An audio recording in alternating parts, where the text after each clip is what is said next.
Selamat datang di Growth Space, tempat kita bisa belajar, tumbuh, dan berkembang bareng. Bersama gue, Jonathan N.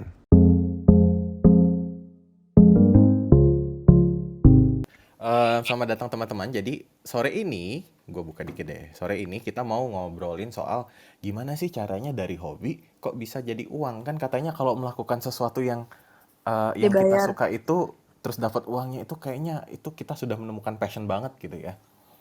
Nah, di sini juga kita akan diskusi dengan ada Dita dan juga Edo. Edo masih entahlah, kita tunggu saja Edo datang. Dan mungkin kalau ada teman-teman di sini yang mau curhat atau mau sharing juga, oh misalnya aku hobi make upan gitu ya, terus ternyata aku bisa nyambi jadi makeup artist terus jadi sesuatu yang kamu suka dan juga bisa menghasilkan uang, silahkan sharing di sini. Ngomong-ngomong soal makeup, Kezia itu dia makeup artist juga ya? Kenapa saya tidak kenal Betul. dia ya? Ya udahlah.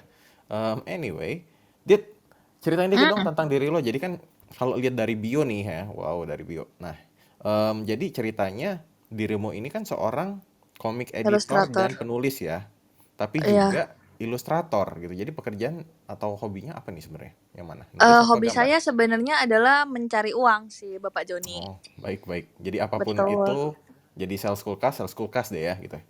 Iya, bahkan dulu itu di awal-awal karir gue tuh pernah menjadi customer service gitu.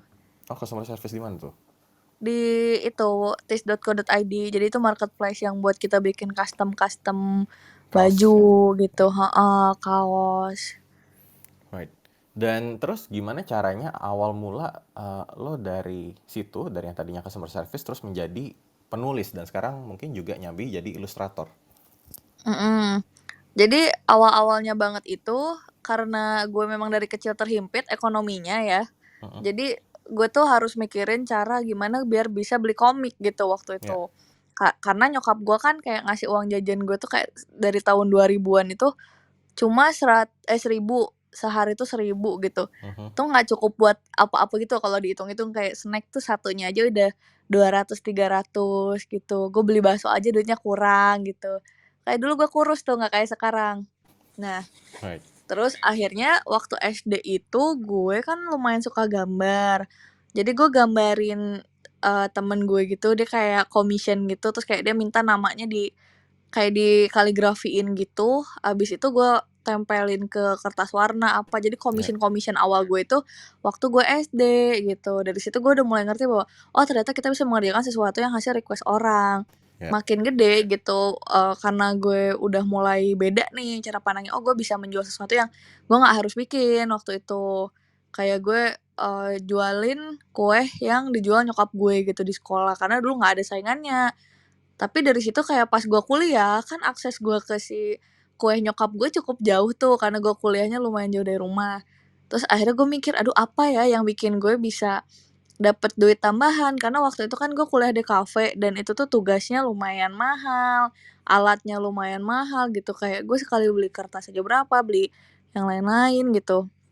Akhirnya gue kayak buka di Instagram commission gitu, commissionnya itu kayak satunya tuh 50.000 gitu, terus itu aja masih ditawar orang kan 25.000. Jadi gue sempet yang kayak agak minder gitu. Aduh, apakah sebenarnya karya gue nggak bisa dijual ya? Ya. Ternyata makin kesini gue mempelajari bahwa bukan karya gue nggak bisa dijual, tapi gue menjual di tempat yang salah gitu. Hmm. Jadi gue tuh belajar lagi, oh ternyata biar diterima itu lo harus ngerjainnya bisa cepet gitu. Jadi Hmm. makin kesini gue kan belajar gambar lagi tuh setelah gue dulu fokusnya lebih di marketing, gue belajar gambar lagi sekitar 5 tahun ke belakang. Terus gue sempet yang di sosmed itu nunjukin gambar gue banget gitu. Mhm. Nah, itu tuh gue yang sempet kayak menutup diri kayak gue nggak mau gambar lagi deh gitu kayak nggak sukses gitu temen gue gambar bagus gue enggak gitu. Ternyata gue kayak dikasih rezeki gitu, ditawarin sama salah satu penerbit untuk ngegambar apa namanya buku dari si Rintik Seduh gitu judulnya buku Mhm. Rahasia Gis. Itu karir profesional pertama gue gitu. Dari situ tuh kayak gue mikir oh ternyata gue nggak harus yang gambar bagus-bagus banget ya, Mhm. tapi yang penting gue gambar bahwa gue kelihatan gambar gitu loh. Jadi orang tuh tahu karya gue gimana.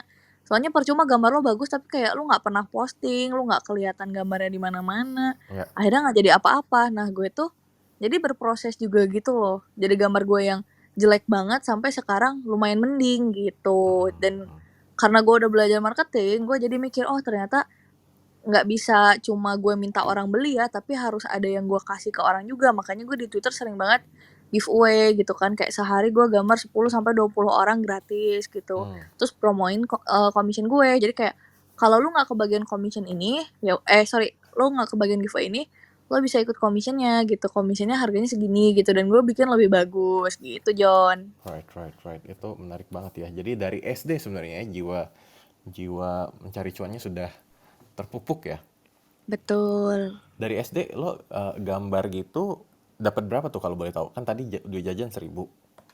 Iya, gue dapet dari satu yang gue bikin itu 500. Jadi kalau misal kayak Oke. temen gue pesannya 2 atau 3 nama gitu, dia udah ngasih gue 1.500 Mmm, gitu. oke oke. Menarik sekali cerita dari Dita, tapi sebelum kita menggali Dita lagi, gue akan nyapa Edo dulu. Halo Edo. Do, Do, Edo. Hola. Nah nah jadi kan tadi Dita udah cerita nih, Do. Jadi, soal awal mula dia yang, jadi dari apa, dari CS terus kemudian jadi, penulis dan juga ilustrator tuh. Nah Hmm, kalau lo, ini kan jadi buat teman-teman yang belum tahu Edo juga, Edo ini seorang pesulap gitu ya? Masih masih hmm, jadi pesulap? masih dong. Pesulap terutama pesulap kartu ya? Pesulap kartu, yes. Tuh, dan kemudian dari yang tadinya graphic designer, Edo sekarang jadi pesulap kartu dan juga mendesain kartu sendiri yang sampai em, desainnya ini udah mendunia dan kayak dijual dikit langsung sold out ya, gitu ya, Itu baru. kurang lebih begitulah. Nah, coba bisa ceritain dikit nggak, Dok, gimana caranya kayak lo em, dari graphic designer kemudian berubah menjadi seorang desainer kartu dan pesulap kartu juga. Basicnya tetap sama, graphic design. I mean, eh, tidak meninggalkan apa yang gue pelajarin di kuliah, tetap graphic design. Cuman, eh, abis gue lulus dari S1 gue di Malaysia, balik Jakarta, ya biasa lah, tipikal orang tua kan kayak, oke, cari kerja, sebar CV, cari-cari kerjaan. Maksudnya, beda kayak anak zaman sekarang kan lebih kayak, oke, habis lulus gue mau buka bisnis atau gue mau nerusin usaha keluarga atau apa kayak gitu-gitu kan. Hmm. Lebih kayak ya udah cari perusahaan buat kerja gitu loh.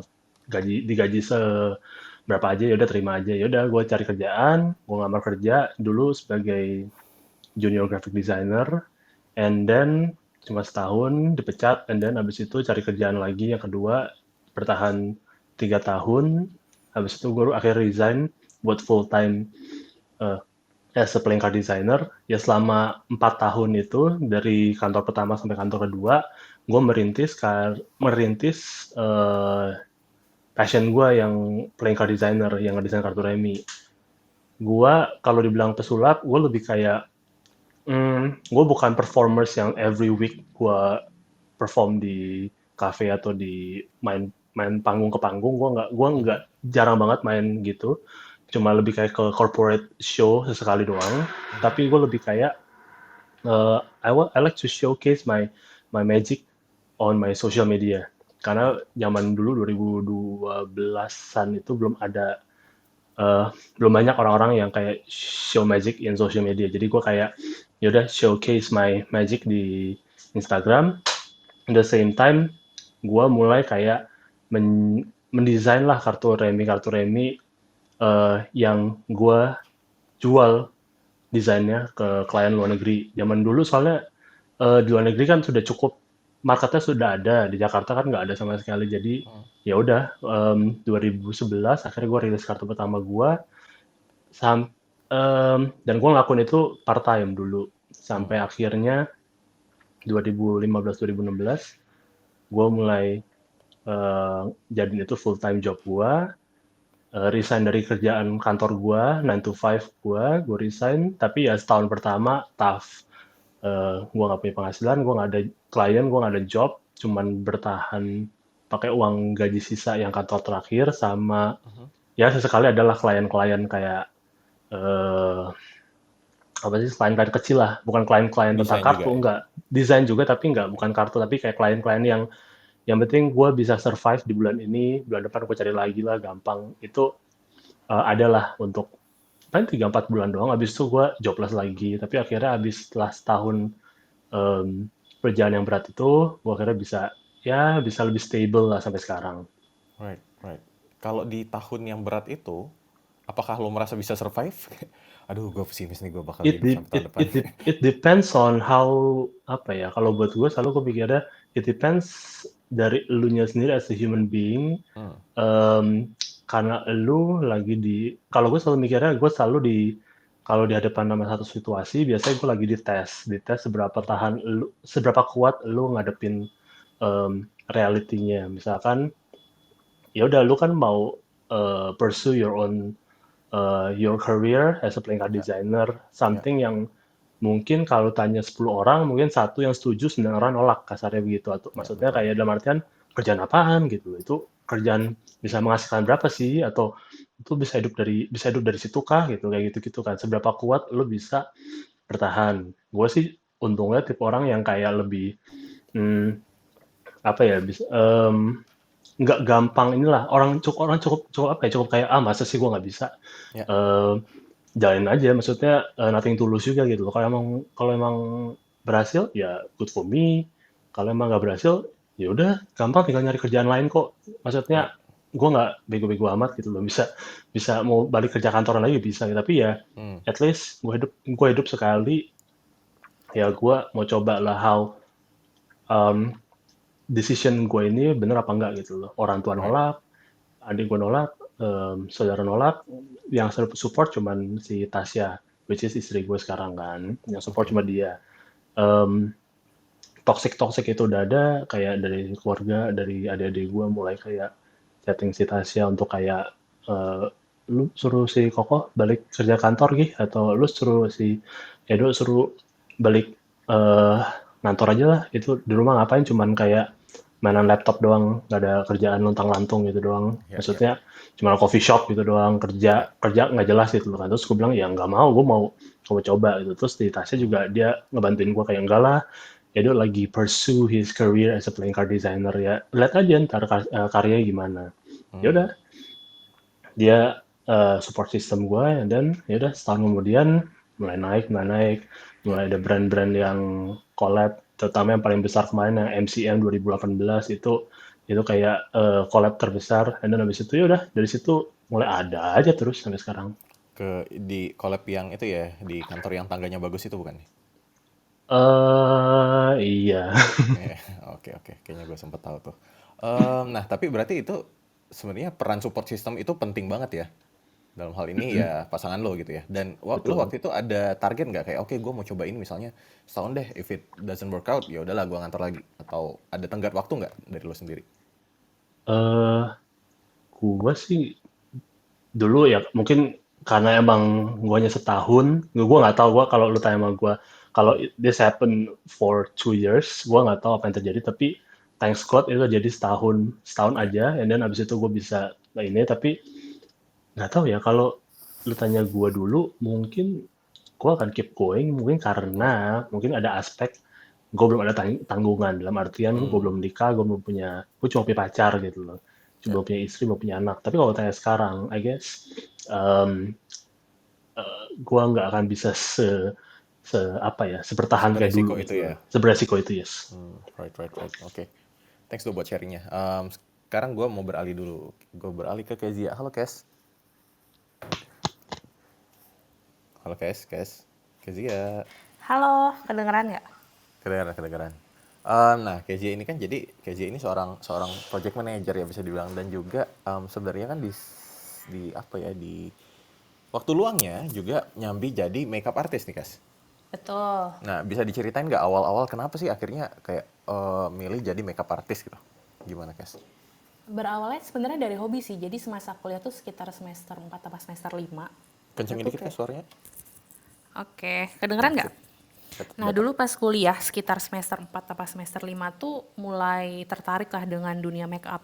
Karena dulu pun pas tahun-tahun itu sekitar tahun 2014-2015 tuh make up baru ngehits di kalangan di Indonesia lah.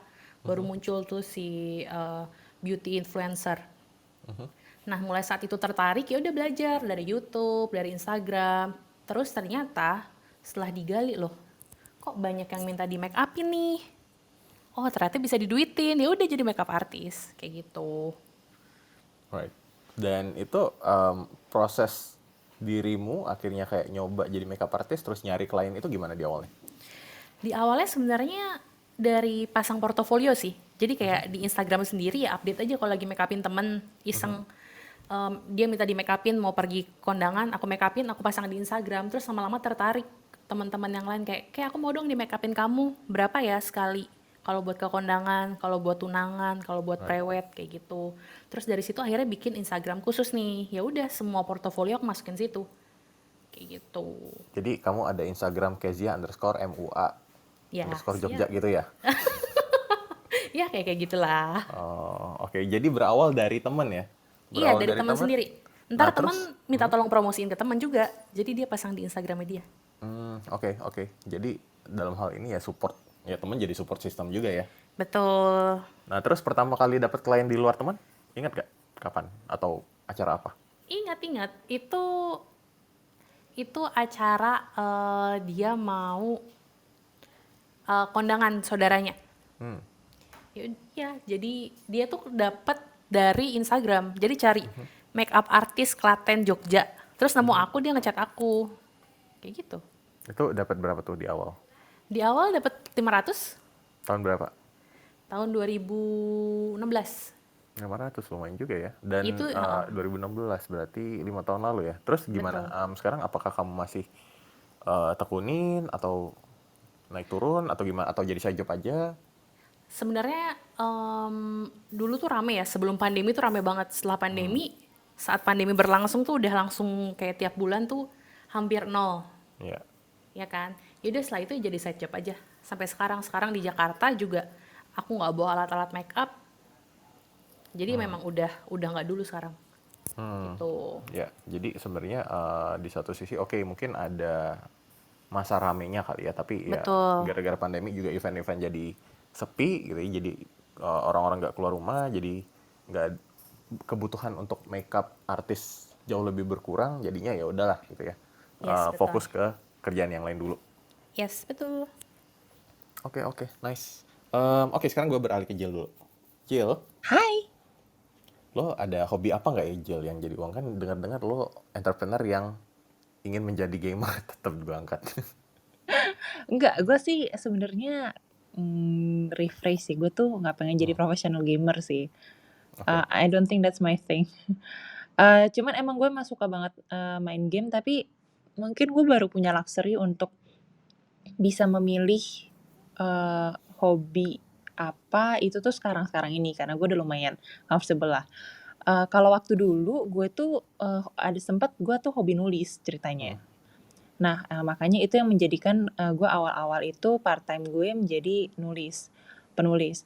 Terus gue juga sempat ada pengalaman, gue kan emang main piano ya. Gue dibilang hobi banget juga enggak lah, tapi oke lah, gue enjoy gitu.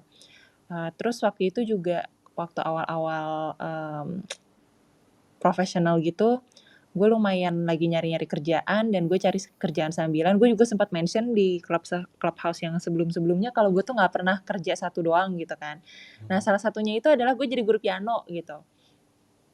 Karena gue pikir ya udahlah, toh gue juga suka main piano, terus kayaknya kelihatannya gampang gitu. Tapi di sana ternyata susah banget, coy. Susahnya apa? Ngajarin orang tuh susah. Right. Gue ngajarin anak kecil kan, wah gila, nggak lagi deh gue. Cuman ya itu pengalaman lah. Kalau sampai bener-bener dari hobi banget terus habis itu jadi uang, gue belum ada yang bener-bener apa ya. Kalau sekarang dibilang kalau masih hobi nulis atau enggak, udah enggak gitu sih. Ya mungkin Joni juga udah tahu, gue juga udah nggak pernah ambil job-job nulis.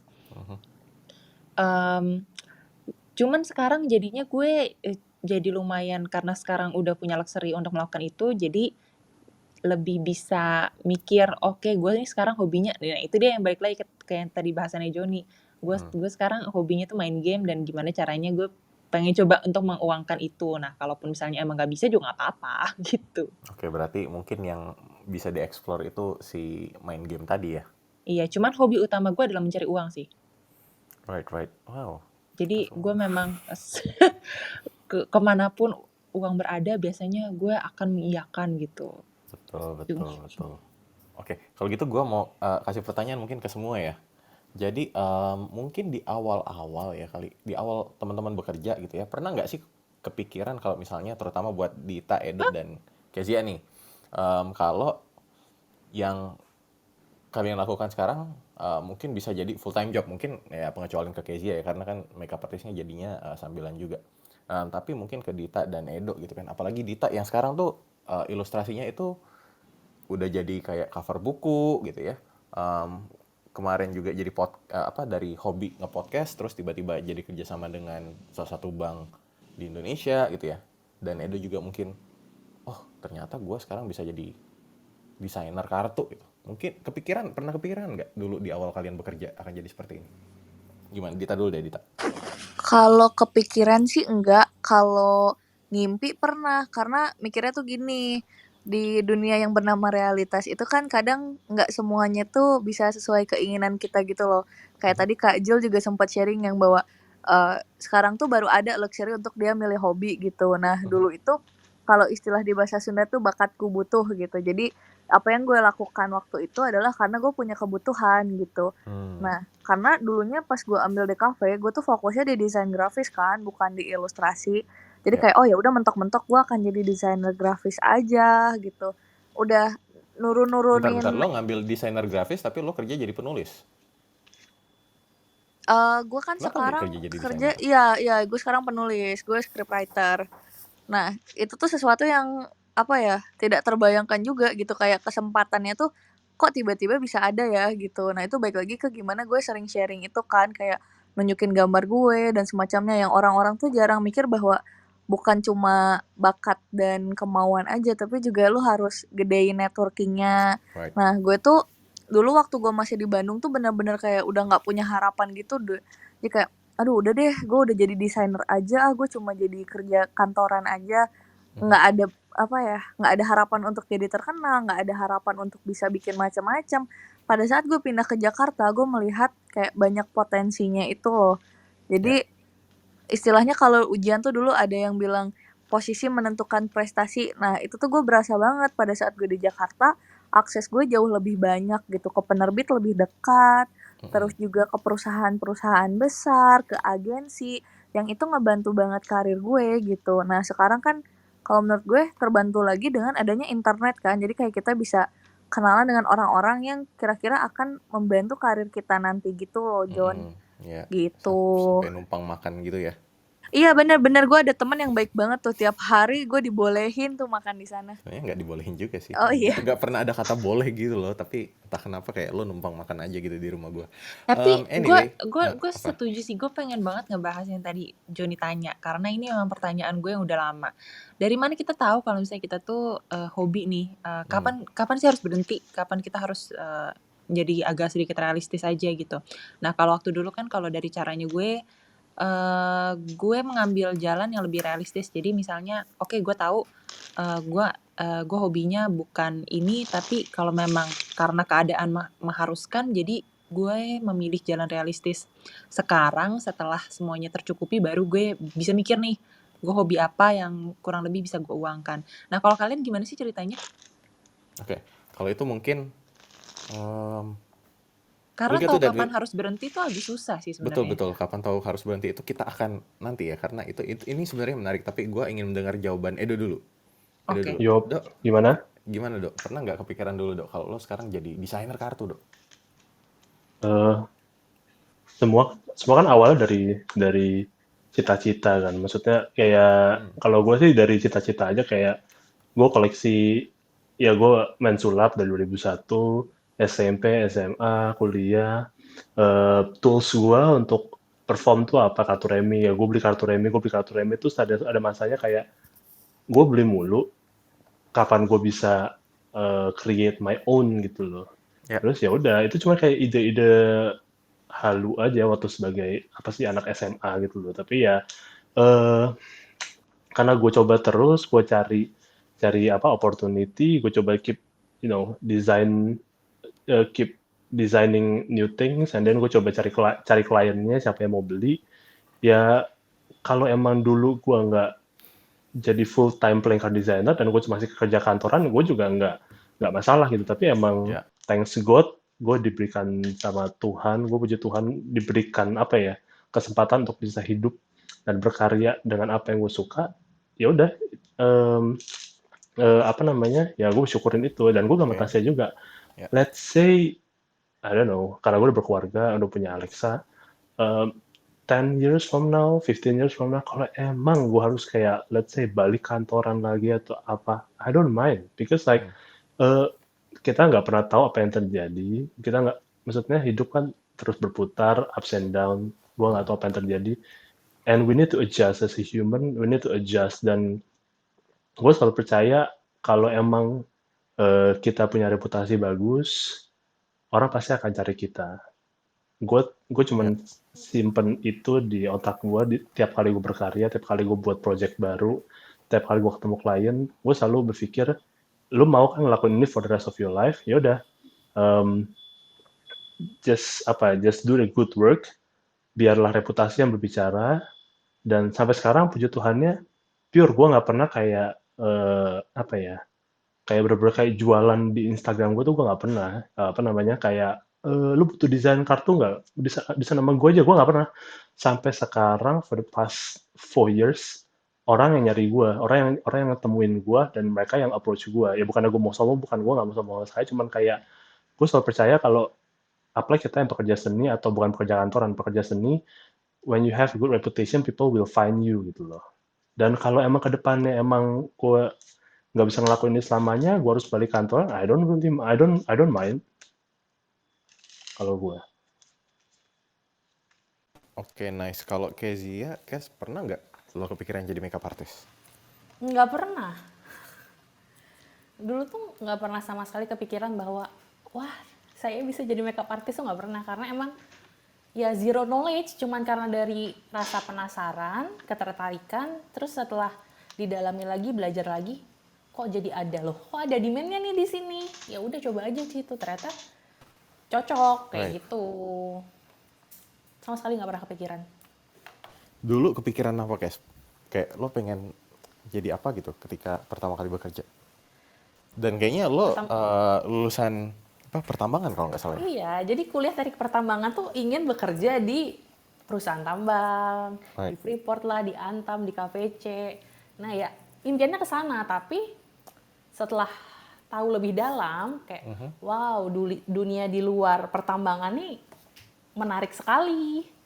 Dan ternyata meskipun aku nggak berkuliah di tempat itu, maksudnya di area digital, aku bisa mempelajari sendiri dan bisa kerja di sana. Nah, dengan Oke. kerja di situ ternyata aku bisa nyambi juga nih punya side job jadi makeup artist. Jadi kayak, Ya. loh ini demand-nya oke banget. Ya udah aku ke situ. Pun Right. juga pas aku lulus tuh pertambangan lagi nggak baik kan, kayak gitu.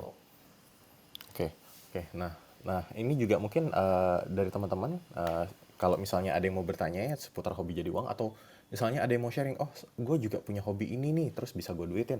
Silahkan angkat tangan, nanti gue angkat juga jadi speaker. Nah, tadi gue melanjutkan pertanyaan Jill ya tadi. Jill bertanya kan, gitu. Kapan sih misalnya, oke, kita sedang menekuni hobi dan kapan kira-kira kita harus realistis, oh ya udahlah, kita mau mau menekuni hobi ini jadi karir mungkin, tapi ternyata nggak menghasilkan nih gitu. Kapan menurut teman-teman waktu yang tepat untuk realistis, atau ya udah kita push aja terus, gimana? Kalau lo, Dok, gimana, Dok? Kalau gue sih selalu bilangnya, kalau lu masih muda, lu masih belum punya tanggungan, do whatever you want to do. Kalau emang berhasil, ya berhasil. Kalau enggak, ya udah. You have apa ya? Lu masih belum ada kayak gue, misalkan gue ada istri, ada anak, ada rumah yang harus Right. gue yang harus gue penuhi. Itu eh, kebebasannya sudah berkurang. Gue Iya. bukan tipe orang yang tapi ada juga orang-orang yang para suami yang masih berperilaku ya yang tapi gue masih mau coba. Maybe in 2 years from now nggak apa-apa, bersasa dulu aja 2 tahun sekarang.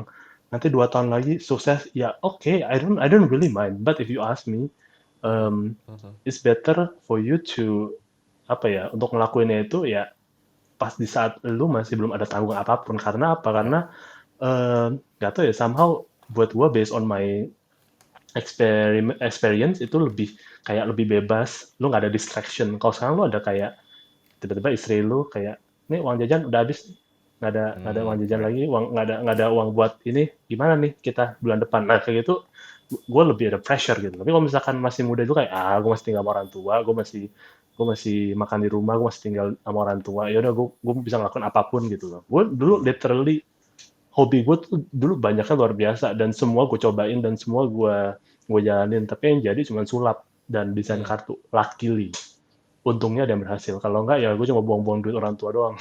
Selain kartu apa dulu yang lo jalani, Dok? Gua awal dulu hobi gue main drum, gue Hmm. pemusik juga, gue ada band dulu waktu SMP sama SMA, menang juara lomba waktu drum, tapi cuman gue nggak bilang gue quit, tapi gue lebih kayak ya udah, gue cuma main drum tuh just for fun. Di rumah masih ada drum, gue main drum. Gue Hmm. main yoyo, berharap lu kayak, wah main yoyo keren juga nih, bisa jadi atlet yoyo. Gue main skateboard pas cuma bisa ngeluncur ke bawah doang, pas Hmm. bagian lompat jatuh pasti. Habis itu main trading card game, Pokemon, Yu-Gi-Oh gue mainin. Ya. Digimon gue mainin, semua gue mainin. Pokoknya kayak hobi-hobi. Beyblade, Gangsing tuh yang dulu battle Gangsing itu gue mainin juga. Semua gue mainin. Tapi yang jadi cuma sulap. Yang bener-bener kayak itu hobi-hobi gue itu dulu cuman kayak come and go. Cuman kayak main 2-3 bulan, hilang. 2-3 bulan, hilang. Tapi Ya. drum sama sulap sama kartu stays. Dan Nah, akhirnya sulap dan desain kartu yang jadi main job gua. nah apa yang membuat lo bisa memutuskan, oh kayaknya ya udahlah gue stop to drum, skate, yang lain gue fokus di kartu. Apakah ketika lo nyoba semua dan lo melihat, oh ternyata yang menghasilkan tuh yang kartu nih, yang lain nggak menghasilkan, ya udah gue fokusin ke sini atau gimana? Gue lebih kalau gue flashback ke belakang sih, gue lebih ngeliat kayak eh, jalan gue itu dibukakan itu ke sulap dan ke kartu. Jadi kayak jalan gue itu kayak lebih terang di bagian situ. Kayak drum, Hmm. gue cuman eh, lu main drum, lu harus punya partner atau temen yang eh, pemusik juga. Kalau enggak, lu nggak mungkin dakduk sendiri di rumah. Maksudnya Ya. nggak ada yang bisa ajak main gitu. Lu harus punya Ya. teman-teman gue rata-rata teman-teman SMA. Once gue ke Malaysia, kita udah lose contact dan kita udah nggak pernah jamming lagi. And then ya udah hilang. Abis itu selama gue di Malaysia, gue kayak pernah ke beberapa Magic Store di Malaysia, dan gue nongkrong di sana ngobrol sama yang punya. Terus abis itu ketemu beberapa magician di sana, and then datang ke Magic Expo di Malaysia. Habis itu gue bener-bener kayak literally dari jam 10 pagi sampai jam 8 malam nongkrong liatin orang main sulap di Malaysia, happy. Right. Terus even gue sampai sempet mau ngelamar kerja jadi penjaga toko di Malaysia, tapi gue ditolak karena kayaknya di Malaysia apa sih, kayak pelajar dari luar nggak boleh apply Hmm. sebagai pelayan gitu. Jadi kayak Ya. gue ditolak. Tapi eh, gue gue jadi kayak, karena gue tinggal sendiri, jadi kayak gue suka-suka gue sendiri, gue mau ngapain. Tapi gue lebih banyak spend time in Magic Store, in Magic Shop, magician and card lovers. Itu Betul. di situ terus sama gue make friends di Malaysia, teman-teman kampus, dan mereka happy when I perform magic. So magic is more like icebreaker. Jadi Hmm. kayak di saat lo ketemu temen, ini yang gue suka dari sulap adalah it creates apa ya, lo bisa mencairkan suasana. Oke. Ingat kan waktu kita pertama ketemu pun kan yang di Sate Khas Senayan kan, Hmm. all sudden the table dari yang biasa jadi lebih kayak hidup Ya. dengan magic performance everything. Gua happy di saat gue Oke. bisa entertain people, make them happy, make them laugh. Itu gue suka. Dari situ ya udah, gue tetap ngelakuin itu terus sampai akhirnya udah balik ke Jakarta. I'm gonna try to keep doing magic dan mulai desain kartu. Ya udah sampai sekarang. Right. Itu gue masih ingat sih dulu kita pertama di Sate Khas Senayan ya, itu ada gathering gitu ya. Sate Asnan, yes. Terus gathering, terus kemudian lo ini kartu kan, terus kita semua, hah kok bisa? Apakah dia sudah melakukan perjanjian darah dengan setan gitu ya? Wow gitu kan. Iya, Sangat itu yang menjadi. gue bilang sama Tasya selalu, gue sama istri gue kayak power apa namanya ya? Gue sangat bergairah di saat gue bisa perform sama orang. Gue orang Ya, introvert, tapi ya, di saat gue perform sama orang, gue suka banget ngeliat right. ekspresi mereka ngeliat mereka ketawa, ngeliat mereka happy. Gue merasa kayak gue seneng ngeliat mereka terhibur. Oke. Dan pertanyaan yang nggak penting, lo kenalan sama istri lo yang sekarang dulu pakai sulap kartu nggak? Enggak, soalnya Oh, kan nggak ya? dulu gue kenal sama si Tasya kan SD Oh, 2001 memang dari teman tahun kecil. 2000. Teman kecil Oke. SD, habis itu berpisah 10 tahun, ketemu lagi sebelum gue ke Beijing, Nah, and then pisah lagi setahun, ketemu lagi pas gue habis dari Beijing, pisah lagi setahun, habis itu ketemu lagi di kantor kedua ketiga, habis itu ya udah, hmm, akhirnya gue pacaran sama siapa, dia pacaran sama siapa, putus-putus, ketemu lagi, habis oke. itu pisah lagi, dekat lagi, habis itu ada sampai sekarang. Right. Oke. Oke. Thank you, Dok. Ke Dita, Dit, gimana Dit menurut lo, Dit? Kira-kira ada nggak sih momen buat kita, oh ya udah, ini kayaknya nggak menghasilkan deh, udahlah realistis aja kita kerja biasa aja gitu. Hobinya nggak bisa diduitin misalnya, gimana Dit? Ya, jadi kayak tadi gue ceritakan, gue lumayan mengubah cita-cita gue menjadi ilustrator buku gitu, menjadi penulis karena tidak ada akses dan lain-lain. Jadi semuanya tuh ya udah gue simpan sebagai hobi aja, sebagai sampingan aja. Terus kalau berhenti hobinya sih mungkin enggak, tapi mungkin lebih ke oh ya udah gue tetap Ya. harus kerja aja gitu.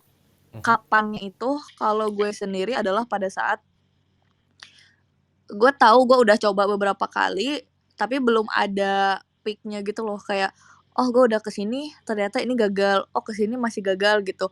Jadi gue lebih mikir bahwa mungkin waktunya belum sekarang aja gitu. Jadi itu nggak gue prioritasin gitu loh untuk cari duit di situ. Misal kayak waktu kuliah gue commission, tapi ternyata commission gue nggak terlalu rame gitu, terus gue ngerjainnya juga lama, jadi kuliah gue agak-agak keteteran. Menurut gue itu udah mulai ngegeser prioritas yang seharusnya gitu. Menurut gue mending kayak Ya. ya udah gue cari kerjaan yang lebih, apa ya, lebih luang waktunya. Makanya kenapa gue waktu itu kerja jadi CS kan, karena waktunya lebih fleksibel, gue balesin email, gue balesin bos gue dan lain-lain gitu, dibanding gue harus gambar yang kayak seharian full gitu, dan itu masih harus revisi, dan itu malah jadi pressure sendiri kan. Jadi ya gue lebih mikirnya tuh, ya udah gitu, ini nggak work sekali, 2 kali, berarti bukan sekarang gitu waktunya. Dan gue kan lumayan lama tuh jangka waktunya dari gue kuliah sampai akhirnya gue mulai gambar lagi di Jakarta 2017. Ya. Gitu, Alright. Jon. Oke, jadi mungkin gue rangkum sedikit dari Edo dan juga Dita ya. Kalau dari Edo tadi, Edo ngomongin soal risk management dalam artian ya ketika lo single, lo bisa lebih agresif ya, karena ya lo bertanggung jawab terhadap hidup lo sendiri. Jadi ya yang minimal kalau gagal ya udahlah yang berantakan ya hidup lo sendiri gitu. Tapi ketika misalnya sudah berkeluarga ya susah karena hal yang lo lakukan kalau lo mengambil risiko yang terlalu besar itu akan berdampak misalnya ke pasangan dan juga anak gitu ya.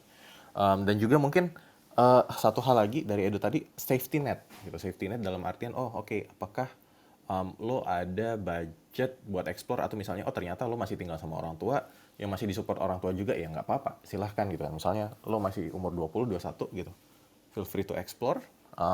Toh masih, kalaupun misalnya gagal ya masih bisa tinggal di rumah orang tua, dapat makan juga gitu ya. Dan mungkin kalau dari Dita tadi, balik lagi ke prioritas dan tujuan gitu. Kita harus lihat kalau misalnya oh ini kayaknya sudah mengganggu nih gitu ya, mengganggu dalam aspek hidup yang lain gitu ya. Ya bisa dipertimbangkan untuk oke, kayaknya mungkin bukan sekarang waktunya. Bukan berarti oh kayaknya nggak cocok, tapi bisa jadi waktunya, momen yang tepat itu mungkin bisa jadi beberapa tahun lagi. Kita belum tahu gitu kan. Nice. Dan di sini ada teman-teman yang ingin bertanya lagi. Kalau lo Jel, menurut lo sendiri gimana Jel? Kapan kira-kira kita harus realistis Jel dan apa berhenti buat hobi kan? Kalau Kezia tadi mungkin um, udah jelas ya karena oh ternyata ini pandemi gitu ya. Jadinya kurang ada demand, nggak ada kerjaannya. Jadinya ya udahlah, gue coba kerjain hal yang lain gitu. Kalau gimana Jel? Kalau gue mungkin lebih, orangnya selalu realistis ya, dan, gue nggak pernah, gue mungkin agak lebih jarang idealis. Hal ini juga terefleksikan dengan cara gue berbisnis juga, itu juga sama. Jadi misalnya ada tipe-tipe orang yang berbisnis itu kayak, oke gue pengen bisnis gue kayak gini dan saklek banget.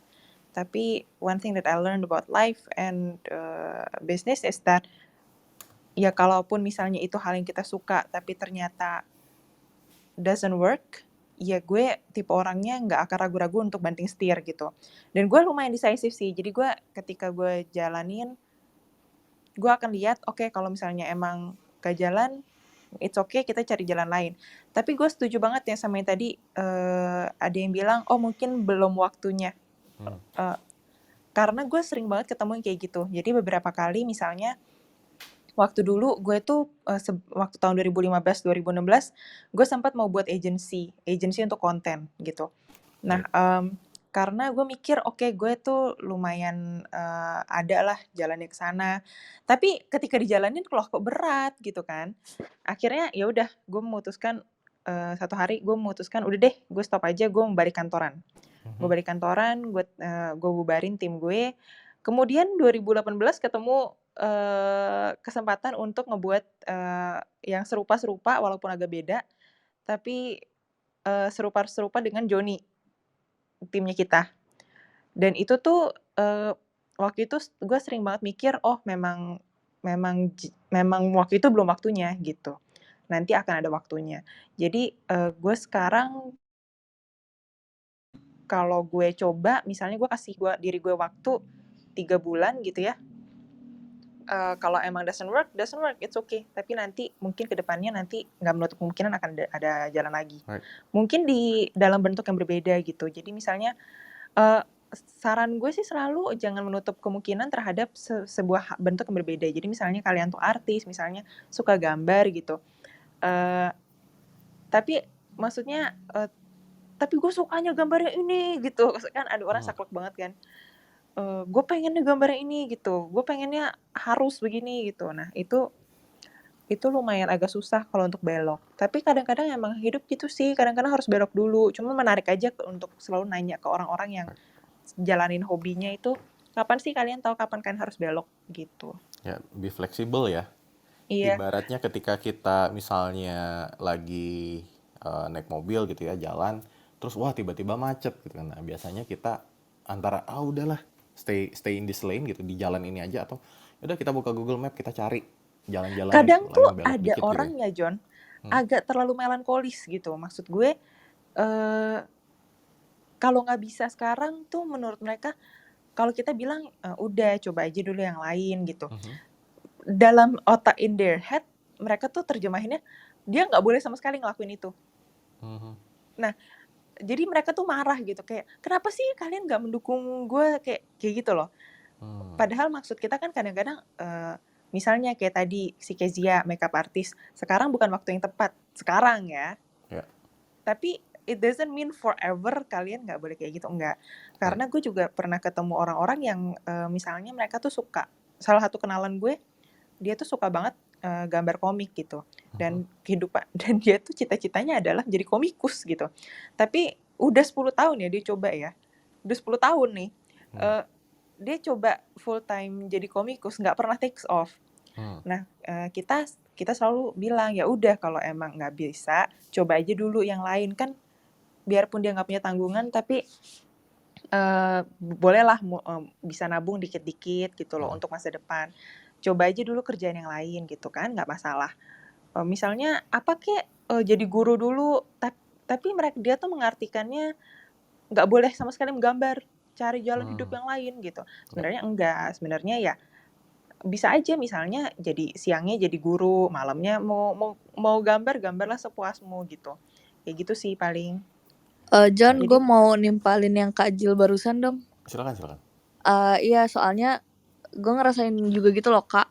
Soalnya dulu kan gue tuh cukup realistis kayak, aduh gue nggak bisa bayar kuliah cuma dengan gambar-gambar nih, makanya gue ambil kerjaan lain gitu. Berarti gue gambar juga gitu, dan meskipun dulu tuh ada yang bilang gitu, garis lu tuh nggak bagus kayak gitu-gitu, tapi deep down ya gue tetap gambar aja gitu di waktu-waktu luangnya. Itu tuh sebenarnya sering banget ketemu juga orang-orang yang kayak gitu loh Kak, kayak kesannya tuh lo nggak boleh ngelakuin sekarang berarti lu terus-terusan nggak Selam boleh. Padahal selamanya lu nggak boleh, kayak sebenarnya tidak, iya, iya. kayak lu sebenarnya itu kan kita lagi investasi juga gitu loh ya, Kak. Ya. Kalau kata Joni selalu Mhm. bilang tuh investasi di diri juga gitu. Kayak gue tuh kalau dulu rilis buku pas gue masih SMA, itu tulisannya jelek banget dan pasti nggak akan ada yang nerima. Tapi pada saat sekarang gue udah punya ilmu untuk menulis cerita seperti apa dan semacamnya, orang jadi punya kepercayaan juga gitu loh. Kayak Ya. gitu sih. Betul betul. Waktu dulu juga pas gue buat agency gue yang pertama, tim gue yang pertama, gue juga ketemu klien aja masih gugup gitu kan. Mau kasih ide juga nggak pede gitu. Sekarang kalau dilihat-lihat ya it all comes in the right time aja. Cuman memang gue bukan tipe, jadinya apa ya? Dibilang realistis yang pesimis enggak. Jadi justru gue lebih kayak realistis tapi gue optimis. Oh kalau nggak Tapi sekarang nggak apa-apa. preventif juga nggak sih sebenarnya itu? Iya. Daripada lo resiko gagalnya lebih gede, mending lo Hmm. ambil resiko gagal yang kecil, tapi lo juga belajar banyak di situ. Mungkin Iya, mungkin heeh. term yang pengen gua ini kayaknya menarik sih. Termnya mungkin yang tepat buat ini adalah diversifikasi risiko gitu ya. Dalam artian Iya, betul. lo mengerjakan beberapa pekerjaan ya. Misalnya kayak tadi Edo, dia misalnya ada drummer, ada desainer, kartu gitu ya. Sorry. Gue juga basically ini Jo, apa namanya, ngelesin sulap juga waktu Hmm, di saat gue mau nikah. Well, ya, you know, nikah seberapa mahal kan. ya betul. Mulailah muter otak kayak, bisa nggak sih gue cuma dengan desain kartu doang, gue apa namanya nikahin istri gue gitu loh. Dan Hmm, apalagi orang tua gue maunya nanti undang sekian ratus orang ya, tempatnya ya, di sini ya, mati ya. gue.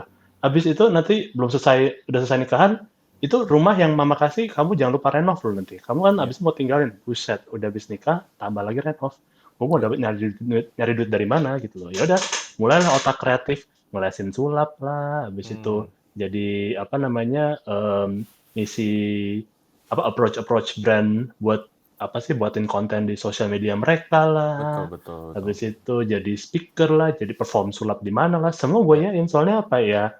Ya lo harus bisa self kepepet ya. explore sih sebenarnya sebagai pekerja seni. Kepepet Ya bikin bisa kita juga jadi sih dibilang itu. kreatif Kata gitu. lu kepepet ya. Iya, iya. Yes. Ya betul betul dan Betul, iya betul. diversifikasi risiko kan ketika misalnya kayak tadi Jill bilang ketika satu hal nggak lo cuma fokus di satu hal gitu ya di satu pekerjaan misalnya dalam konteks pekerjaan lo fokus di situ tapi itu tidak menghasilkan ya lo jadi ya nggak ada pemasukan apapun tapi kalau misalnya lo ada hal-hal lain yang lo kerjakan jadi misalnya kayak Dita ya udah gambar gue belum bagus misalnya atau karya tulisan gue masih belum cukup oke nih gitu tapi gue bisa mencari duit dari pos-pos lain misalnya gue kerja jadi CS sambil di satu sisi gue juga belajar lagi belajar gambar biar nanti jadi lebih bagus dan bisa jadi lebih menjual gitu ya. Ini juga salah satu yang menurut gue nyambung dengan yang orang selalu sering bilang itu adalah ketika sukses adalah ketika persiapan lo ketemu opportunity ya John ya. Right. Karena Iya, betul. kesiapan doang itu menurut gue kadang-kadang dalam hidup tuh nggak bisa gitu. Karena banyak banget lah hal. Timing itu is a very important thing. Timing, luck, and opportunity. Bahkan ini bukan cuma kata-kata gue. Kalau kalian baca buku yang dari Google tuh selalu bilang salah satu hal yang sangat menunjang dari kesuksesan mereka adalah timing dan opportunity. Timing mereka pas, opportunity mereka juga pas. Makanya mereka bisa maju. Ini juga yang waktu itu si William dari Tokopedia, dia juga pernah di Clubhouse juga pernah bilang, menurut dia salah satu hal yang selain hard work yang menurut dia harus emphasize dalam kesuksesan dia adalah timing dia gitu. Timing dia pas gitu. Kalau misalnya dia terlalu cepat nggak bakal berhasil, terlalu lambat juga nggak akan berhasil.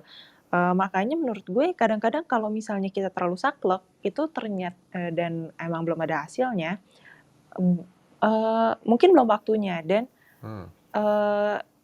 kita bisa cari jalan lain nyambi gitu yang tadi Joni bilang diversifikasi apa tadi resiko sehingga ketika opportunity-nya pas kita tuh juga udah lebih siap dibandingkan misalnya 5 tahun yang lalu. Dan udah lebih skillful, udah nambah ilmu. Jadi sambil jalan sambil tetap gali itu kalau emang hobi gitu. Tapi tetap realistis sama hidup sih paling gitu. Oke. Dan ini juga gue mengingatkan buat teman-teman kalau ada yang mau sharing atau mau tanya-tanya ke speaker-speaker kita, silakan loh. Dan gue juga mau menanggapi yang Jill bilang barusan, bener sih, peluang. Dan ini kayak skill dibutuhkan skill untuk kita bisa melihat kesempatan, gitu kan? Karena sebenarnya kesempatan itu ada, tapi apakah kita bisa melihatnya belum tentu, gitu ya. Ibaratnya sekarang kan gue juga mungkin teman-teman yang follow sosial media gue tahu kalau gue dan ART gue Mbak War gitu ya, gue berusaha menjual dia karena masakannya enak, jadinya kita bikin usaha makanan gitu. Jadi si Mbak War yang masak, gue yang doing the marketing lah. Ini kan jadi kayak wah, orang-orang bilang wah lo beruntung juga ya John punya orang punya ART yang bisa masak gitu. Coba masakannya nggak enak gitu. Ini nggak akan terjadi. Tapi di satu sisi gitu ya, kalau misalnya Mbak War jago masak, tapi gue juga tidak mempunyai skill marketing yang oke, atau mungkin kan kalau bisa dibilang sekarang gue juga ada followers yang lumayan, jadi mungkin lebih gampang, tapi itu kan butuh waktu ya untuk membangun followers sampai situ gitu. Betul, Jadi kayak betul. ya dibutuhkan skill juga untuk melihat peluang. Apalagi sekarang kan sebenarnya banyak orang yang bisa gambar, tapi belum tentu ada orang yang kepikiran memanfaatkan sosial media sebagai platform buat jualan dia, buat marketing gitu. Exactly. Ini tuh gue tuh ini out of topic, a little bit out of topic. Cuman gue tuh selalu kalau ngeliat TikTok ya, orang-orang bule tuh banyak banget yang kasih lihat proses mereka dalam menggambar, dan sehingga gara-gara itu Etsy mereka tuh jadi laku banget loh. Dan gue tuh bingung, kayak setiap kali misalnya gue ada temen yang artis gitu, gue selalu bilang, lu coba TikTok aja. Enggak gue nggak bisa, gue nggak biasa tuh kayak gitu. Gue Right. kayak dude, itu adalah sebuah detour yang mungkin skill tambahan yang mau nggak mau tapi lu harus coba. Dan kalau misalnya lu berhasil, akan menunjang hobi lu yang sangat dengan secara maksimal gitu loh. Betul, betul.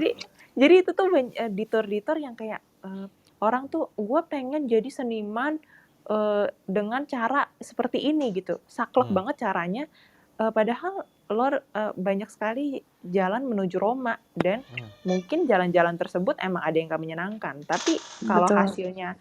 hasilnya itu sesuai dengan apa yang kita mau, misalnya hasilnya ya udah kita jadi seniman terkenal, laku, dan jadi kaya raya, why not try TikTok gitu? Iya, betul banget. Karena it doesn't hurt. Makanya baik lagi, lebih fleksibel aja sih menurut gue. Ya. Ini mungkin gue akan menanyakan topik lain nih. Menurut teman-teman di sini, gimana sih potensi sosial media dalam membantu kalian mengkonvert dari hobi jadi uang? Dita, gimana Dit? Oke. Jadi gue kan sebenarnya ngerasain banget bahwa sosial media yang gue pegang itu adalah sumber pendapatan gue gitu loh. Yang dimana dulu gue mau jualan commission susah karena followers gue sedikit gitu. Sekarang gue mau menjual commission gue lebih mudah karena followers gue lebih banyak kan. Orang melihatnya seperti itu. Tapi yang gue lakukan juga bukan cuma sekedar gue nawarin gambar gue gitu, karena banyak banget yang biayanya jauh lebih murah dan gambarnya lebih bagus gitu. Tapi yang gue tunjukkan adalah istilahnya keunikan dari gambar gue dulu gitu loh. Jadi gue setiap hari ngepost, waktu itu tuh awal-awal gue beli iPad, gue kan kayak mulai belajar gambar lagi, terus kayak orang tuh belum aware bahwa gambar gue tuh seperti apa gitu. Jadi gue gambarin mereka, followers gue satu-satu, dan itu bikin orang kan kayak berbondong-bondong ke akun gue, menunggu giliran kapan mereka digambarin gitu. Yang pada saat mereka tidak bisa digambarin gue secara langsung gitu, dengan yang gratisnya, mereka punya kesempatan membayar ke gue gitu. Nah itu yang tadi nyambung sama omongan Kak Jill itu loh, tentang kenapa sih lo nggak coba TikTok dulu, kenapa lo nggak coba sosmed dulu. Dulu tuh sempat itu loh, gue masuk salah satu diskusi beberapa ilustrator, gue bilang coba deh kalian juga lebih aktif ke followers gitu, kayak diajak ngobrol, diajak kenalan gitu. Jangan yang jadi cuma mereka harus nge-like dan komen doang, tapi like-nya sedikit marah gitu, kayak merasa nggak dihargain karyanya, sedangkan mereka juga tidak ada kontribusi apa-apa ke si followersnya itu kan. Itu tuh salah satu yang gue lihat juga. Terus kayak mereka tuh ngomongin gini, ya tapi kan nggak semua orang se-extrovert lo gitu. Terus gue ngerasa kayak ini tuh bukan soal personality aja sih, tapi sejauh mana lo mau effort untuk sampai ke titik lo lebih enak lagi gitu. Kayak tadi Kak Jill juga sempat bilang kan, ya memang jalannya susah gitu, tapi bukan berarti nggak bisa gitu. Jadi Right. gue tuh ngerasain banget sih sosial media pada saat gue lebih aktif, gue nunjukin gambar, nunjukin tulisan, orang tuh lebih aware dan orang tuh tahu, oh gue kalau mau pesen tulisan lewat Dita aja, oh gue kalau mau gambar lewat Dita aja, kayak gitu loh. Right. Kalau lo Dok, dan dari sosial media sebenarnya kan followers lo kayaknya nggak cuma dari Indo ya, sampai satu dunia juga follow di sosmed ya. Mostly sih dari luar sih. Soalnya kan emang klien dan apa namanya, ya klien dan customer mostly like 70-80% dari luar semua. Apakah itu Tapi ya bisa itu, convert jadi duit? surprisingly iya. I mean, gua karena klien gua mostly orang luar, klien gue semua orang luar gitu loh. Dan ya puji Tuhan sih lumayan ya dalam hal itunya, dalam hal apa sih namanya, kalau when I doing commission work. Em, Kalau gue sih dari sosial media sih, gue mencoba untuk lebih manusia dalam artian nggak cuman posting one way, berharap cuman di like sama di komen, tapi gue juga kayak kadang komen balik, kadang gue visit IG-nya mereka untuk kayak give likes or comment segala macam. Jadi kayak mereka tuh nggak ngomong sama mesin, mereka ngomong sama manusia, which Ya. is gue. Dan dari awal gue jalanin ini 2012, gue juga mikir how I promote my product tanpa gue harus kayak hard selling, kayak beli kartu gue, atau hire gue sebagai desainer lo. Gue nggak, gimana caranya soft selling tapi ke sana tuh kayak elegan gitu loh. Ya. Karena gue basicnya magician, card magician, gue ngedesain kartu gue juga. I'm using my cards to perform magic. Jadi kasarnya em, cara gue showing off-nya ya dengan cara ya gue ngakuin sulap gitu loh. Dan puji Tuhan tiap kali gue ngakuin itu ya ada aja yang apa ya namanya, yang beli, yang purchase produk gue gitu, Right. atau yang approach gue untuk ngelakuin commission work. Sampai sekarang sih ya gue masih ngelakuin hal yang sama sih, untuk kayak expanding ke other platform kayak TikTok atau YouTube atau apa. Gue sih YouTube gue mulai mulai mulai aktifin lagi. Ini barusan sebelum Clubhouse gue lagi sama temen gue lagi buat video YouTube, buat video sulap buat YouTube gue juga. Untuk TikTok sendiri gue post tapi I'm not really that active karena sulap itu cukup sensitif dalam artian if you doing it in the wrong way, lu jadi kayak spoil the trick or spoil the illusion, jadinya agak sedikit cheap. Ya. Gua nggak mau. Edonya menghilang. Ya udah, sambil menunggu Edo balik lagi. Kes, gimana Kes menurut lo Kes di peran sosial media dalam membantu convert hobi jadi duit? Peran sosial media Suaranya agak tuh jauh. Bisa Oke. digedein lagi. Nah, sip. Sosial media tuh penting banget sih kalau buat selama ini ya, buat aku, karena ya itu channel yang paling murah, effortless, dan cepat kayak gitu. Ya.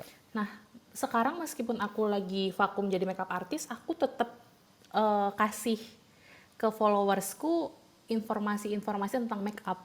Apakah ada brand baru, atau aku lagi coba produk baru, atau tips pakai sesimpel pakai lipstick, eyeliner kayak gitu. Jadi biar masih mengingatkan mereka kalau aku adalah makeup artist. Jadi suatu saat ketika demand-nya udah oke, aku bisa terjun ke sana nggak sesulit merintis dari awal.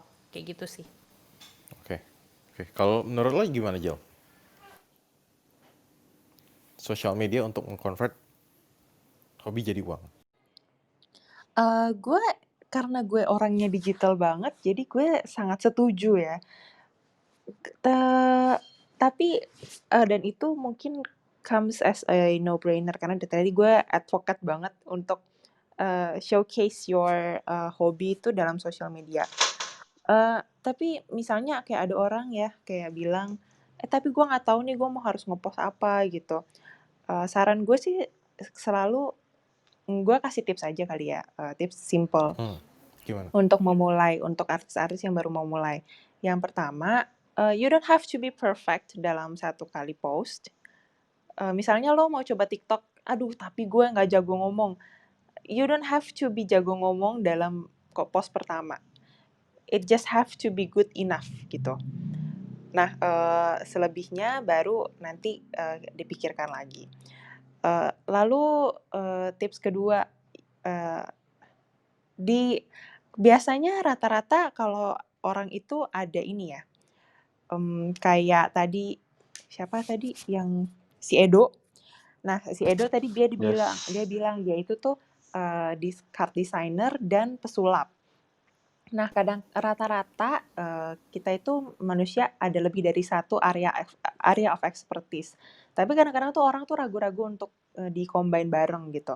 Sedangkan menurut gue kalau misalnya kita itu, mengkombinasikan 2 expertise kita, jadi ibaratnya kayak 2 expertise ini digabung jadi satu, kita itu akan menjadi lebih unik daripada yang lain gitu. Misalnya kalian adalah seorang artis, tapi juga suka nyanyi gitu. Nah, kalian suka gambar dan kalian suka nyanyi. Kalian bisa buat video mengenai kalian menggambar sambil nyanyi gitu. Karena nggak ada nih orang artis-artis di luar yang suka menggambar tapi juga bisa nyanyi. Atau misalnya kalian suka menggambar, tapi kalian seorang dokter. Nah, kalian misalnya bisa gambar sambil ngejelasin tentang istilah kedokteran. Nah, itu tuh banyak banget yang di luar sana yang sebenarnya kayak gue tuh nggak tahu gue tuh harus apa. Nah, kalau nggak tahu mau mulai dari mana, coba digabungkan 2 expertise kita itu di dalam satu konten gitu. Itu akan membuat kita menjadi lebih unik. Paling gitu doang sih. Right. Tapi biasanya kan orang-orang itu lebih kayak strugglingnya adalah startnya itu loh. Di saat mulainya itu either mereka kayak, aduh, gue harus mulai dari mana ya? Aduh, gue buatnya gimana ya? Kayak gitu itu kadang-kadang itu lumayan homework buat mereka juga gitu loh. Lumayan homework, betul. Setuju, karena yang mulai itu juga paling susah. Kayak tadi itu menurut gue, balik lagi ke tips pertama, yang pertama kalau mau coba aja, karena toh gratis, nggak ada dendanya kalaupun nggak ada yang nonton. The great news is that you don't have followers. Jadi kalian pertama-tama kalau mau coba aja, sampai akhirnya lama-lama akan menemukan titik nyaman sih, paling gitu. Ya, mungkin Gue yang penting yakin juga konsistensi sih kayaknya. konsistensi. Betul. Tapi balik lagi ya, gue juga pernah nonton YouTube gitu, dia tuh content creator, dan dia bilang konsistensi doang, tapi kalau kalian nggak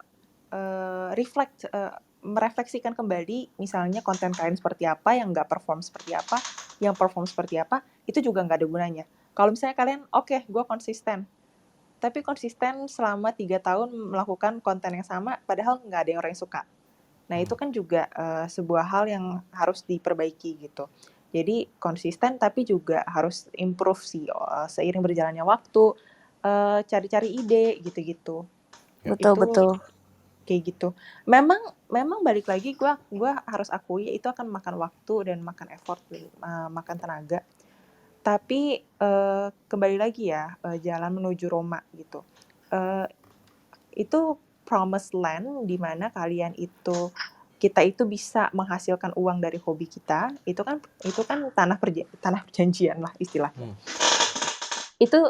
Itu nggak gampang. Makanya kalaupun misalnya kita disuruh buat skill baru, belajar skill baru misalnya dengan bersosial media, lalu belajar skill baru itu adalah storytelling dan lain-lain. Saran gue sih coba ditelusuri aja gitu.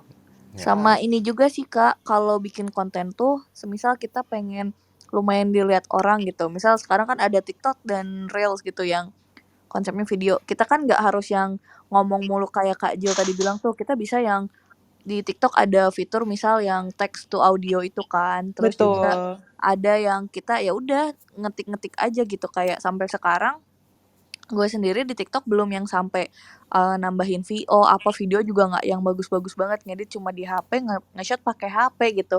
Proses juga nggak lama-lama banget, kayak ngelihat di FYP misal yang ngetren tuh apa gitu, Iya, audio yang betul. ngetren apa gitu.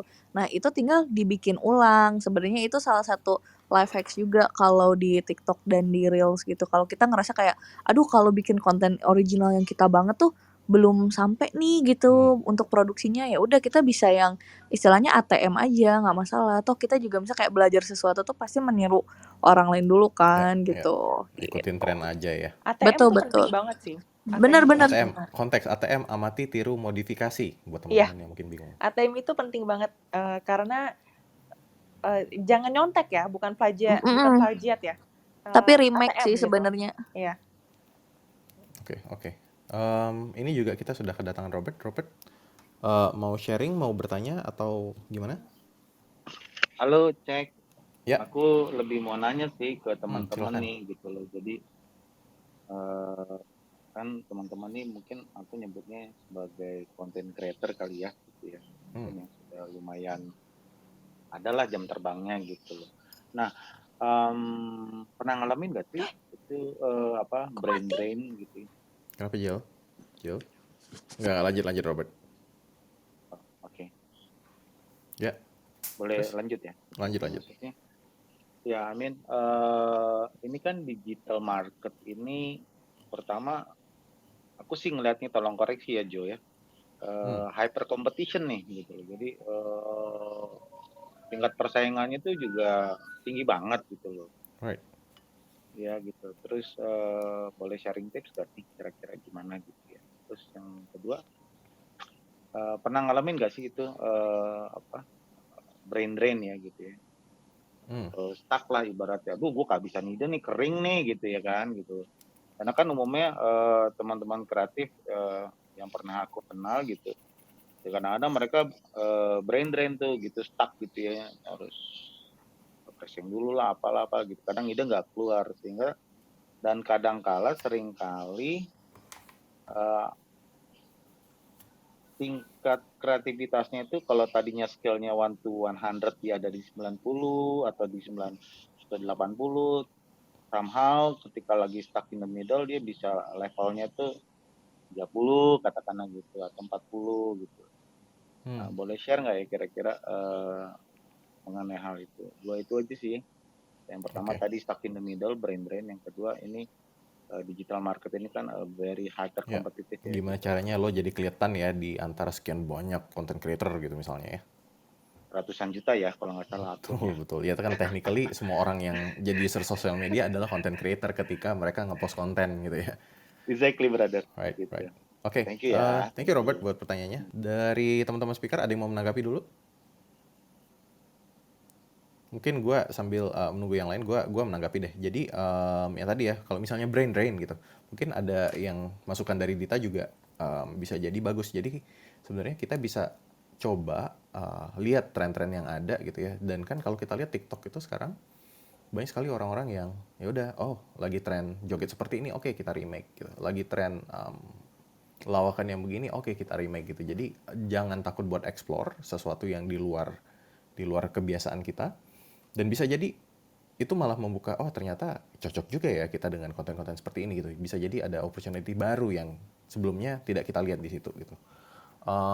Ya selain itu mungkin kayak disconnect with social media, terus connecting with nature, lihat-lihat hal lain lah.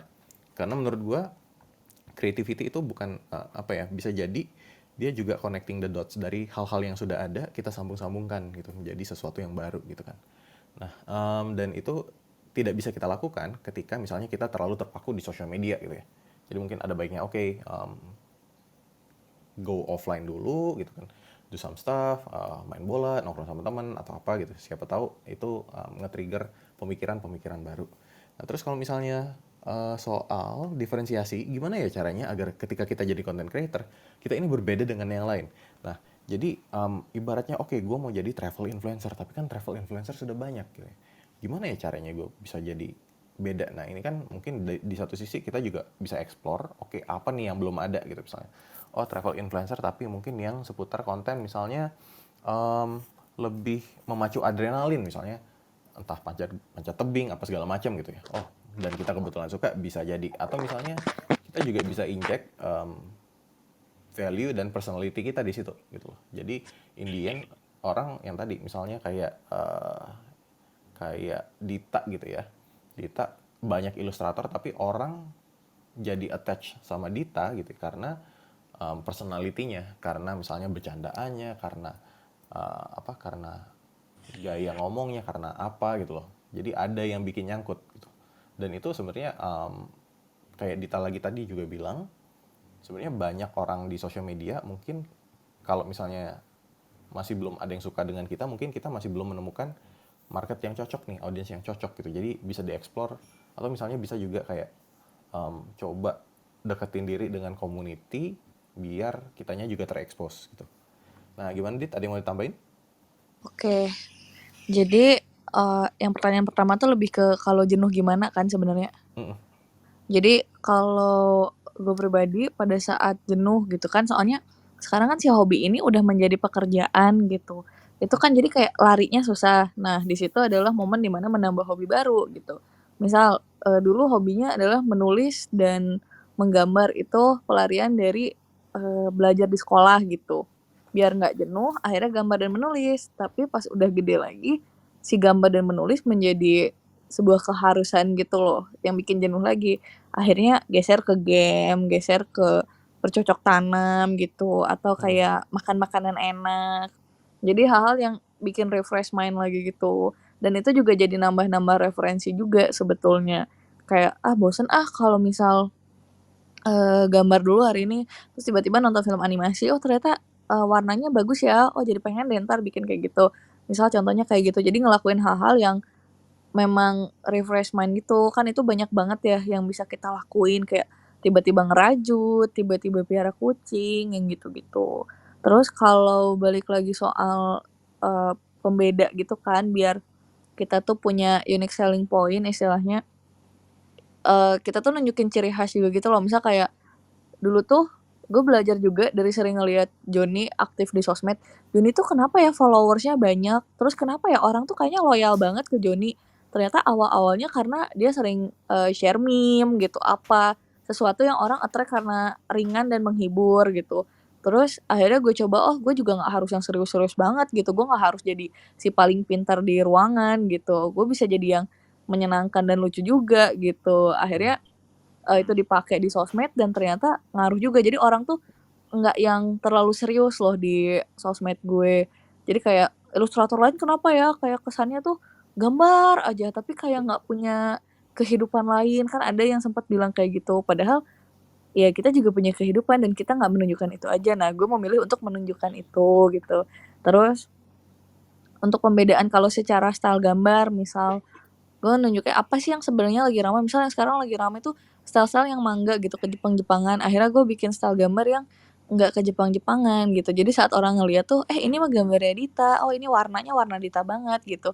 Kan pembeda itu bisa dari banyak faktor ya, misal kayak palet warna, terus juga dari garis. Makanya gue bikin si gambar gue kan kayak watercolor tapi bukan gitu, terus stylenya kayak Tintin tapi bukan, kayak gitu-gitu.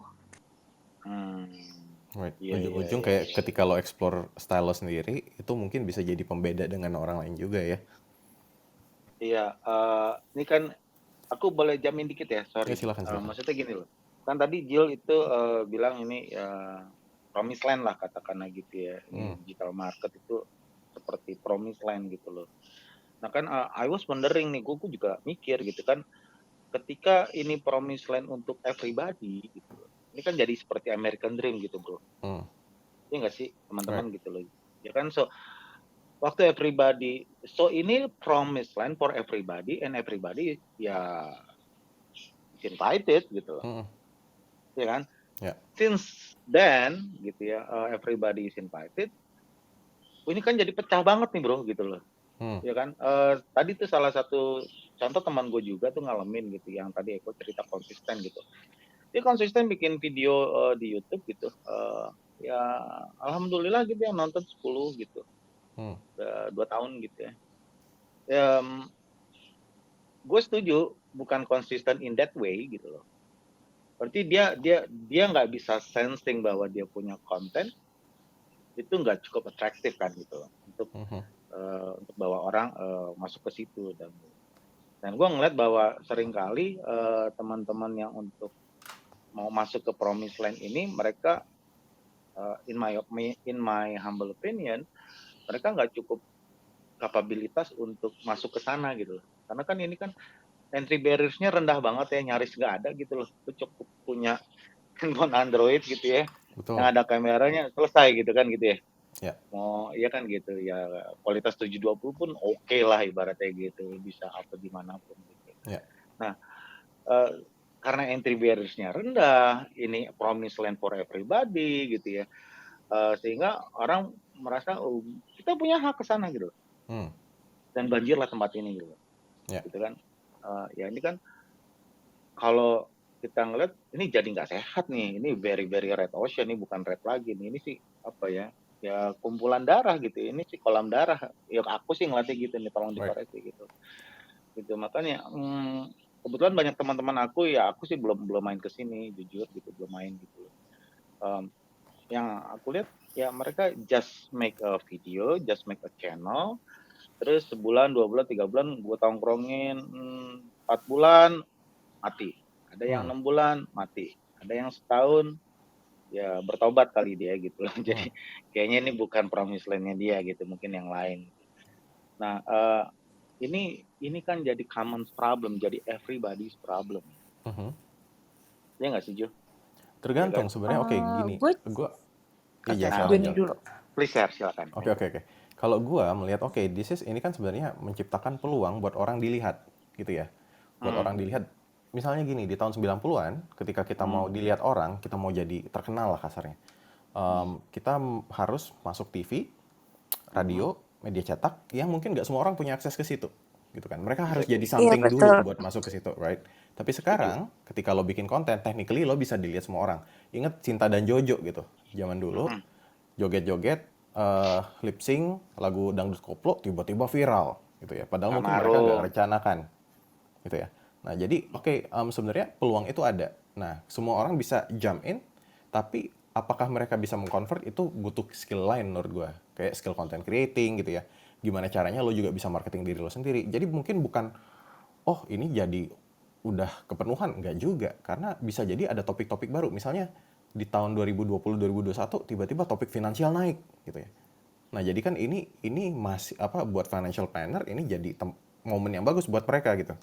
Nah, tapi ketika semua orang jadi financial planner dan bahas konten-konten finansial, mungkin jadi saturated, mungkin jadi jenuh. Nah, nanti akan ada misalnya topik-topik baru. Misalnya, oh ternyata ada kripto. Oke, sekarang orang bahas kripto gitu. Masih sedikit gitu. Oh, tapi lama-lama orang jadi banyak, nah mungkin kita harus explore lagi gitu loh. Atau mungkin entahlah, ada expertise yang membuat kita jadi terlihat lebih kredibel. Tapi menurut gua social media as a platform gitu ya. Platform bakal rame, betul. Tapi di satu sisi juga usernya banyak gitu. Kita ngomongin Instagram user ada 60 juta. Followers gue misalnya cuma 100 ribu, masih ada 59 juta yang bisa gue tap in gitu ya. Kalau gue bisa manfaatkan dengan baik gitu loh. Jadi sebenarnya kuenya juga gede. Tapi kita membutuhkan skill yang cukup untuk bisa mengambil potongan kue lebih banyak gitu. Gimana? Dari Jill dan Dita ada yang mau ditambahin? Dari gue sih, gue setuju sama perkataan Joni. Tapi mungkin gue revisi dulu kali ya. Menurut gue, promised land itu bukan sosial media. Promised land itu adalah ketika kita menguangkan hobi kita. Betul. Gitu. Karena menuju ke sananya itu salah satu jalannya dari sosial media. Right. Jadi Right, itu betul. jadi gue pribadi tuh nggak pernah punya cita-cita. Kayaknya gue pengen banget nih jadi artis TikTok. Kayaknya gue sendiri sih mungkin ada yang promise land-nya tuh artis TikTok ada. Cuman kalau gue sendiri promise land gue adalah gue bebas secara finansial. Caranya seperti merdeka financially free gitu. Caranya seperti apa? Mungkin salah satunya adalah sosial media. Itu adalah yang berpengaruh besar. Jadi gue luruskan di sana dulu ya. Nah, yang kedua adalah kalau dengan cara pandang dari Mas Robert itu berarti cara pandangnya adalah itu saturated. Gue harus respectfully disagree. Kenapa? Karena menurut gue di sosial media nggak akan ada one winner takes all, nggak akan ada monopoli. Satu orang misalnya seorang Jill bisa bisa follow ribuan artis, dan ribuan artis itu berarti punya miliaran followers yang mungkin akan overlap. Apakah itu berarti satu artis akan dirugikan kalau misalnya misalnya gue sama Joni sharing followers nih, followers kita kurang lebih mirip profilnya. Apakah gue sama Joni akan dirugikan? Menurut gue enggak gitu. Karena gue bisa convert followers gue dengan cara gue sendiri, dan Joni bisa convert followers dia dengan cara dia sendiri, walaupun followers kita mungkin mirip. Jadi gue luruskan di sana dulu ya. Jadi nggak masalah biarpun misalnya sudah ada banyak sekali artis yang bermunculan di sosial media. Kalau kita mau tap in juga, kita mau ikut meramaikan, itu nggak masalah. Bukan berarti kalau itu tuh nggak kayak apa ya? Nggak kayak kalau kita udah follow satu udah nggak boleh follow yang lain. Nah itu kan nggak kayak gitu. Bukan berarti gue suka sama musisi A, gue nggak bisa suka sama musisi B, kan nggak kayak begitu. Jadi dengan mindset yang menurut gue tuh seperti itu akan membuka banyak peluang gitu. Jadi ya mungkin kalau dari contoh-contoh misalnya, kok dia udah buat 1 tahun tapi yang nge-view masih puluhan. Iya kayak tadi kata Joni, memang untuk bisa ngebuat konten doang dan bisa convert dan bisa akhirnya gain followers dan lain-lain, itu adalah cerita yang berbeda. Itu bisa dibahas tips dan triknya nanti kalau misalnya ada sesi tersendiri, itu panjang banget karena tapping into a social media itu adalah only one way. Tapi bukan berarti memang selama gue punya Instagram account maka jualan gue akan laku. Itu mindset yang salah. Karena buat Instagram account is one thing, ngepost is one thing, tapi apa yang lu post itu nanti akan cerita yang berbeda. Cuman gue luruskan dulu perspektif awalnya ya, dari promised land itu apa, dan kenapa gue bilang social media itu nggak akan pernah saturated, paling gitu sih. Karena gue aja misalnya ikut fashion, gue follow fashion influencer ada beberapa, dan mereka semua influence gue in a way gitu. Si A bilang baju ini bagus, bagus juga. Si B bilang baju ini bagus, bagus juga. Dan gue beli gitu. Jadi it's okay untuk terjun ke dalam situ gitu.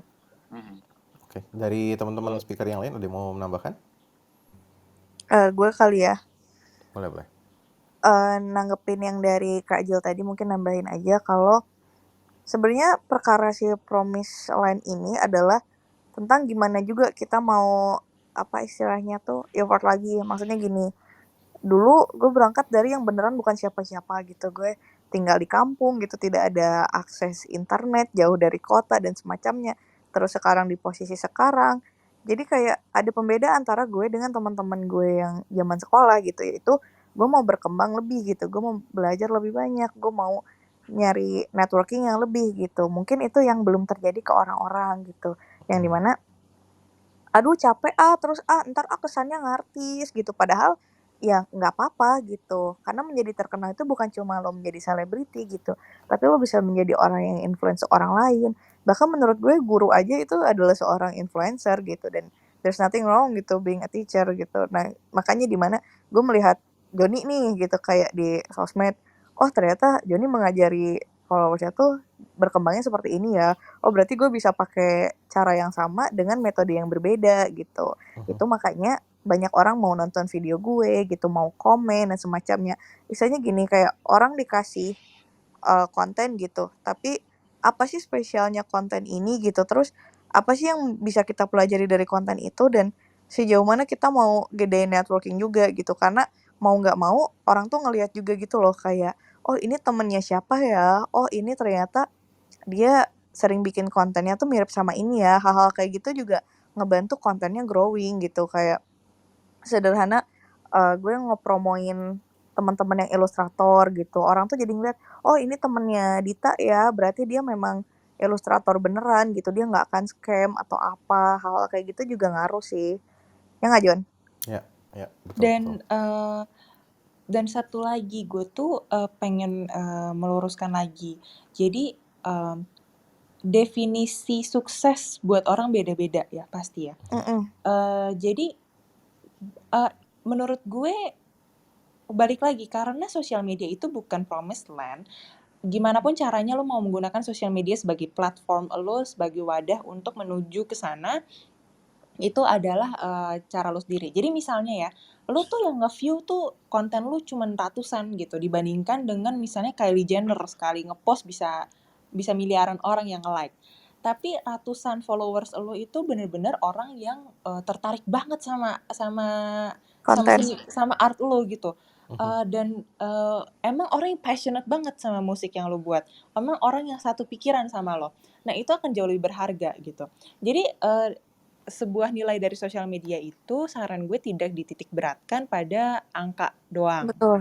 Karena ada banyak sekali cara untuk lo mengukur kesuksesan dari sosial media, apalagi sosial media buat hobi lo. Karena dalam bayangan gue kan hobi lo itu nggak di bawah naungan KPI apa-apa dari company, dari bos lo dan lain-lain. Jadi lo set aja nih, oke, gue pengen ngebuat Instagram ini untuk art gue, dan gue pengen ketemu orang-orang yang jalan pikirannya sama kayak gue, bisa ngobrol, baik lagi bisa buat koneksi dan lain-lain. Jadi dengan numbers of followersnya sedikit nggak masalah, yang penting emang ada kualitasnya di sana gitu sih. Jadi nggak melulu mengenai gue punya ratusan ribu followers di Instagram, enggak gitu. Right. Ya, aku disclaimer ya, tadi aku mention Promise Plan itu refers to digital market ya. Ya. Bukan sosmed ya. Oke. Next. Ini juga sih kayaknya kita udah lumayan lama nih, udah 1 jam 30 menit. Jadi mungkin thank you Robert buat pertanyaannya tadi. Gua Thank you akan teman-teman, thank you. Thank you. Gua akan menyudahi sesi ini. Mungkin dari pembicara Dita, Kezia, Jill, Edo ada kata-kata penutup 1 menit? Gue dulu deh. Jadi kalau dari gue gini, sosmed itu kayak shortcut kita loh. Itu tuh shortcut dimana game shark kita loh. Kalau main game itu kan kita punya cheatnya. Nah, sosial media tuh cheatnya gitu. Cuma tinggal gimana kita pakainya dengan baik gitu. Apakah lo mau pakai itu untuk stalking mantan doang? Itu apakah lo mau nunjukin karya lo? Apa lo mau gedein network lo di situ gitu? Karena sebagaimana user sosmed tuh ya segimana lo bisa juga gitu pakainya dengan baik gitu. Oke. Yang lain, silakan, Kes. Oke, aku karena kita bahas dari hobi jadi uang, mungkin bagi teman-teman yang punya hobi, mungkin segera riset aja deh. Misalkan, apakah ada demandnya nih hobiku? Kalau misalkan nggak ada, apakah ada hobi lain yang bisa dijadikan duit? Jadi seenggaknya dari hobi yang kita punya, kita perdalamin dulu, kita riset apakah ada demandnya atau enggak. Nah, baru kita nemu nih, oh ternyata hobi kita bisa dijadiin duit. Gitu aja sih. Intinya hobinya diseriusin boleh. Right. Kalau Jill, gimana?